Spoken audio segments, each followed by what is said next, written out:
Hallo meine Freunde, hola Madridistas. Die erfolgreiche Länderspielpause geht für die Jungs von Real Madrid weiter. Gestern war einer von unseren Spielern aktiv. David Alaba hat sich mit Österreich die 3 Punkte gegen Zypern gesichert. Was da los war, darüber reden wir natürlich in dem Video. Dann reden wir über die Duelle von heute. Die sind besonders interessant für uns Madridistas. Natürlich ein Antonio Rüdiger unterwegs mit Deutschland, die ein bisschen unter Zugzwang sind, und ein Thibaut Courtois, die werden das Spiel wieder locker gewinnen. Aber heute schaue ich vor allem auf das Spiel, wo unsere Jungs aufeinandertreffen. Dienhausen und Dani Carvajal treffen mit Spanien auf die Türkei von Arda Güler. Was denken die spanischen Medien so über die Türkei? Denn ich glaube, die Türken sind ein bisschen zu selbstkritisch mit ihrer Mannschaft. Das schauen wir uns heute natürlich an. Dann hat sich Arda Güler auch selber zu Wort gemeldet. Er war gestern nämlich in der Pressekonferenz vor dem Spiel der auserwählte Spieler der türkischen Nationalmannschaft.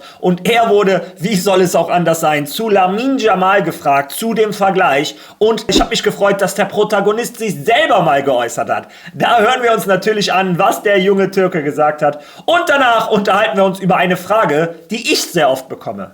Mario, du hast uns doch vor ein paar Wochen mal gesagt, Brahim Diaz und Thibaut Courtois hätten bei Real Madrid verlängert. Warum ist da noch nichts offiziell? Die Frage kann ich euch heute endlich beantworten, und zwar mit der Hilfe von Fabrizio Romano. Was da los ist, erfahrt ihr in dem Video. Viel Spaß dabei.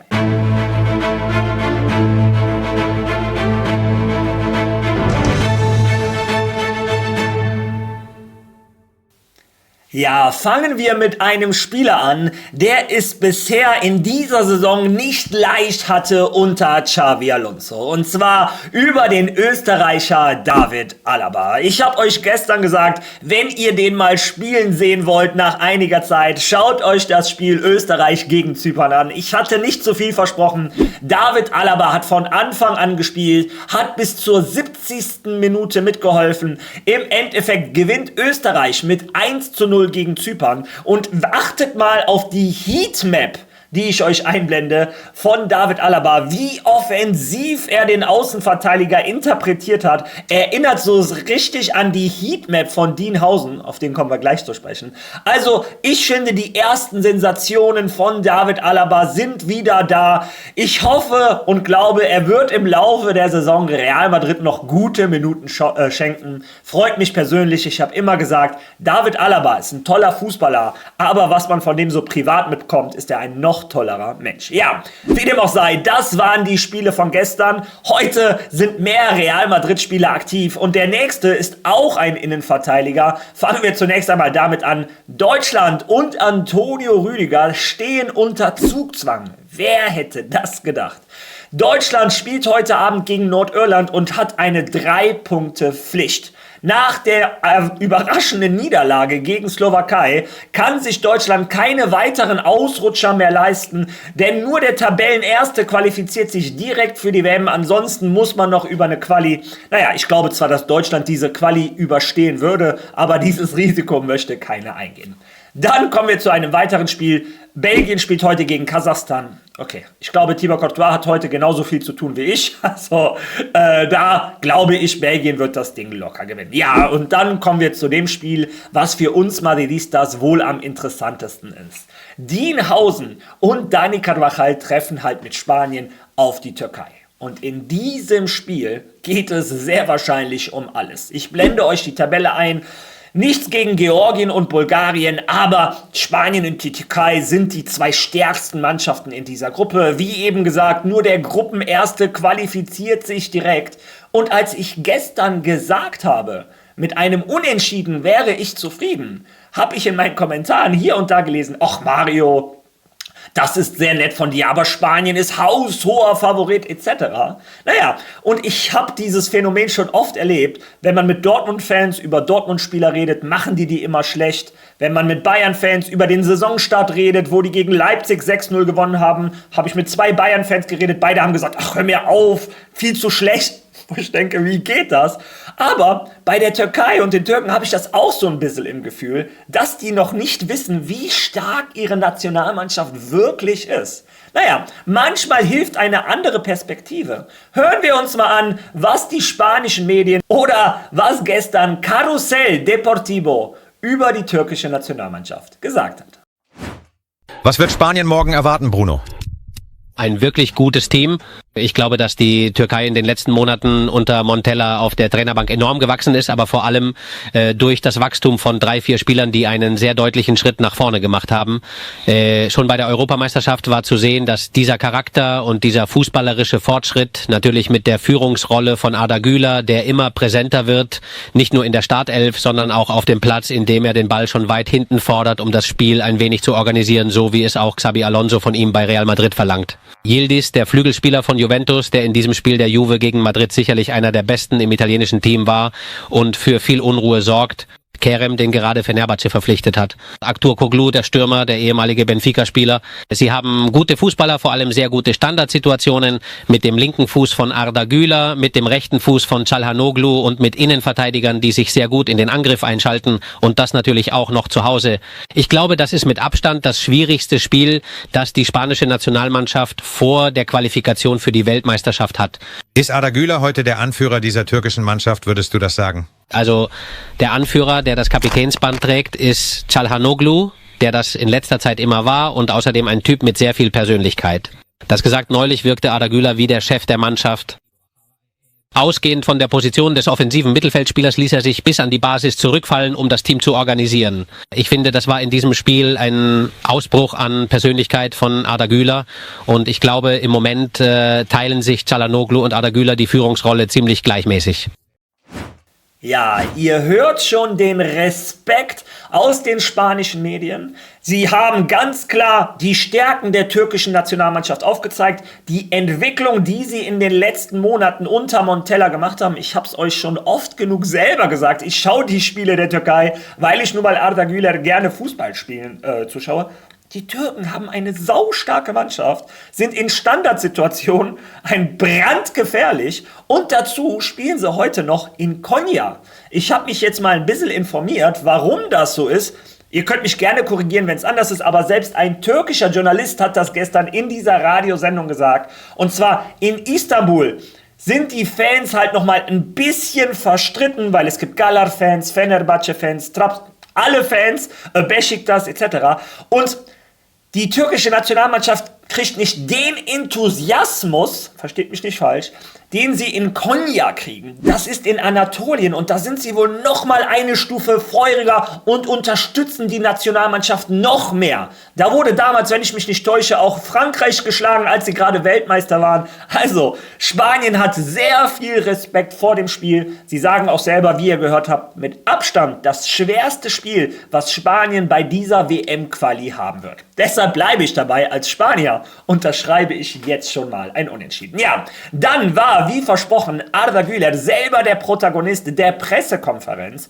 Er hat natürlich eine Menge über die Türkei gesagt, über Spanien. Das interessiert uns auf diesem Kanal jetzt nicht so sehr. Ich habe mir 2 Antworten rausgesucht, die schon etwas mit Real Madrid zu tun haben. Wir sind hier immerhin ein Real Madrid-Kanal. Und zum einen hat er sich geäußert zu diesem ständigen Vergleich Arda Güler, Lamine Yamal. Und bevor ich euch meine Antwort gebe, hören wir uns mal an, was Arda Güler selber zu sagen hat. Natürlich habe ich über Yamal nicht allzu viel zu sagen, denn wir spielen nicht auf denselben Positionen und haben auch keinen ähnlichen Spielstil. Ein Vergleich wäre daher nicht wirklich angebracht. Ich verstehe die Vergleiche, er spielt bei Barcelona, ich spiele bei Real Madrid, aber ich wünsche ihm für morgen trotzdem alles Gute. So, da habt ihr es einmal vom Protagonisten selber gehört. Es macht keinen Sinn, einen Lamine Yamal mit einem Arda Güler zu vergleichen. Dieser Vergleich wird künstlich aufgebaut, weil der eine bei Barca spielt, der andere bei Real Madrid. Aber das ist wie Apfel mit Birnen zu vergleichen.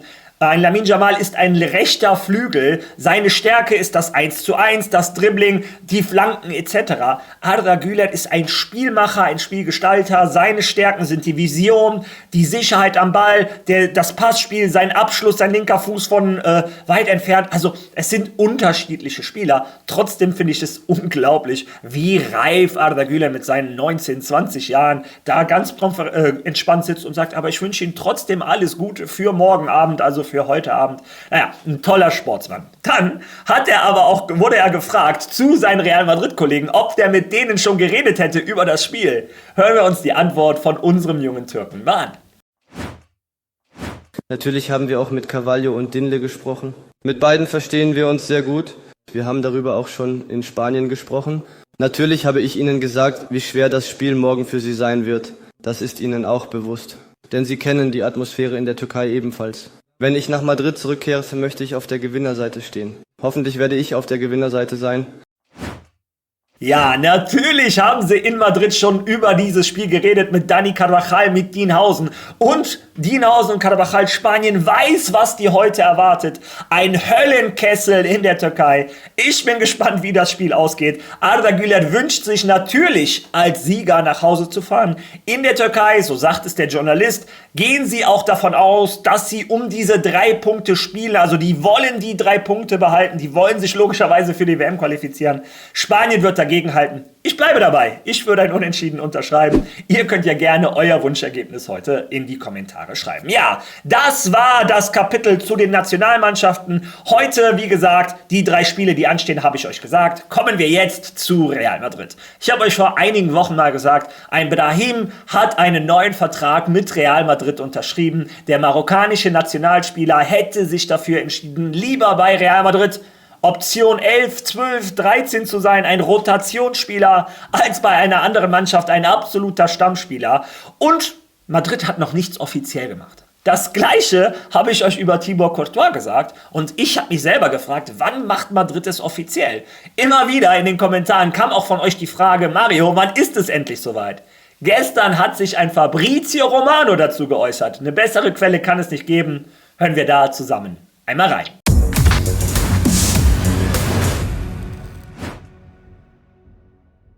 Eine davon ist die von Brahim Diaz. Diaz hat bereits seinen neuen Vertrag bei Real Madrid unterschrieben. Also warten wir auf die offizielle Mitteilung. Aber Brahim Diaz hat den neuen Vertrag bei Real Madrid unterschrieben und auch die Einigung mit Courtois ist abgeschlossen. Für diese beiden Spieler. Wir warten einfach auf die offizielle Mitteilung von Real Madrid. In manchen Fällen macht Real Madrid das nicht einmal, wie bei Ferland Mendy, der vor einem Jahr unterschrieben hat und es keine offizielle Mitteilung gab. Also werden wir sehen, wie Real Madrid sich entscheidet, das zu kommunizieren. Es ist natürlich die Entscheidung des Vereins, aber ich denke, es gibt einen Vertrag für Brahim Diaz und einen Vertrag für Thibaut Courtois. Man wartet also nur noch auf die formalen Schritte. Was bedeutet das? Nach der Zustimmung der Anwälte auf Spielerseite und auf Vereinsseite braucht es nur noch den offiziellen Akt, um den Vertrag zu unterschreiben und die Verträge offiziell zu verlängern. Aber Courtois bleibt als ein wirklich wichtiger Spieler für die Gegenwart und Zukunft von Real Madrid angesehen. Und das ist zum Beispiel der Grund, warum Real Madrid nie in die Gespräche um Donnarumma eingestiegen ist. Donnarumma war eine große Gelegenheit auf dem Markt, aber Real Madrid hat sich nie um ihn bemüht, weil sie die Verträge mit Courtois und Brahim Diaz verlängern. Zwischendurch gab es diesen Sommer einige Gerüchte über italienische und englische Vereine, aber Brahim hat sich bereits vor ein paar Wochen entschieden, einen neuen Vertrag zu unterschreiben. Ja, ihr habt es selber gehört. Brahim hat bereits unterschrieben. Es ist schon in trockenen Tüchern. Bei Thibaut Courtois ist man sich auch noch einig. Da müssen die Anwälte wohl noch kontrollieren. Real Madrid macht es manchmal nicht mal offiziell wie bei Ferland Mendy. Ich persönlich glaube aber an Thibaut Courtois, bei dem werden sie es auf jeden Fall offiziell machen und irgendwie glaube ich bei einem Brahim auch. Also wir Madridistas müssen geduldig bleiben, bis Madrid es offiziell macht. Aber im Endeffekt, wenn die Unterschriften schon da sind, Spieler und Verein haben das gleiche Ziel, beide wollen weiter mit zusammenarbeiten und dann wird das schon hinhauen. Ja, das sind die neuesten Informationen. Für mich tolle Nachrichten. Ich sage es immer wieder, Thibaut Courtois ist ein Unterschiedsspieler. Es gibt wenige Unterschiedsspieler, die ein Spiel vom Tor entscheiden können. Manuel Neuer fällt mir spontan ein, ein Donnarumma hin und wieder, aber ein Thibaut Courtois, Der kann dir alleine, wenn er will, eine Champions League gewinnen. Das hat er für Real Madrid schon unter Beweis gestellt. Also die beste Nachricht, die es gibt. Und auch ein Brahim wird unter Xabi Alonso eine wichtige Rolle in der Rotation spielen. Im Endeffekt beides sehr gute Nachrichten für den Madridismo, meiner Meinung nach. Eure Meinung möchte ich aber auch wissen. Lasst diese bitte in den Kommentaren. Und wenn ihr schon mal da seid, liken, teilen und followen nicht vergessen. Dieser Kanal steht kurz vor den 12.000. Es wäre doch schön, wenn wir das an diesem Wochenende schaffen. Und ansonsten verabschiede ich mich. Wir sehen uns morgen wieder. Bis dahin. Allah!